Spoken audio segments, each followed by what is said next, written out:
Hey, Ben and Lindsey, good morning to you. So we are here live right at the intersection of Yonge and Finch, where that chaos that was described by eyewitnesses started. That intersection is just to my left. And, you know, we've talked a lot about how big this crime scene is. I walked it this morning. It takes several minutes. This police tape goes all the way down Yonge Street for 2 kilometers. So the other side of the street from where we're standing is where that van jumped onto the sidewalk, turned it into a road, and that's when those 10 people were killed. 15 people, Ben, as you mentioned this morning, were injured. You really get a sense that from looking around, there's condos around. This was an area, the sidewalks are wide. It was beautiful out, as Lindsey mentioned. This is where people were out and about after lunch yesterday when all of this started. And you really get a sense of, even if you were here on the street, this is a busy part of town. Even if you saw what happened, you really wouldn't have understood it. Here's some first eyewitness accounts of what happened yesterday. I turned up my head and I saw the van hit a man walking through the intersection. It was a green light. And he actually rolled into the road. So at that point, I ran into the middle of the road and I stopped all the cars. And then just pandemonium broke loose. Just everyone was going crazy.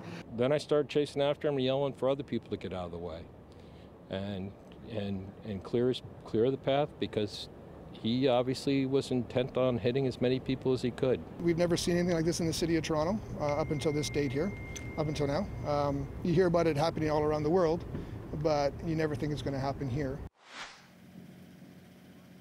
So many questions this morning, and the 2 big ones are, who are the people who were killed and injured, and why would somebody do something like this? Hopefully we'll get some more answers a little later this morning. The suspect, 25-year-old Alex Manassian, who was taken into custody yesterday after that dramatic standoff with a police officer, also happening just down the road from here.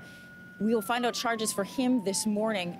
You know, yesterday afternoon, the scene behind me on this sidewalk down the road, you know, we saw from our CTV News chopper just the tarps that lined down Yonge Street after people were struck and killed. You know, people literally knocked out of their shoes. You know, we heard John Benavalli-Rao was telling us about people who came looking at what was left on the sidewalk, trying to figure out if it was their loved one, indeed, who had been hit, who was laying underneath one of those tarps. I want to show you how people are responding this morning.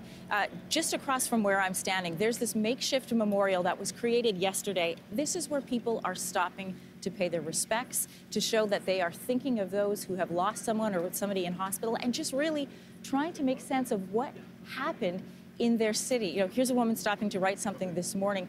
This was put up just by a citizen of Toronto who said, I needed somewhere to go. People needed somewhere to grieve, to remember.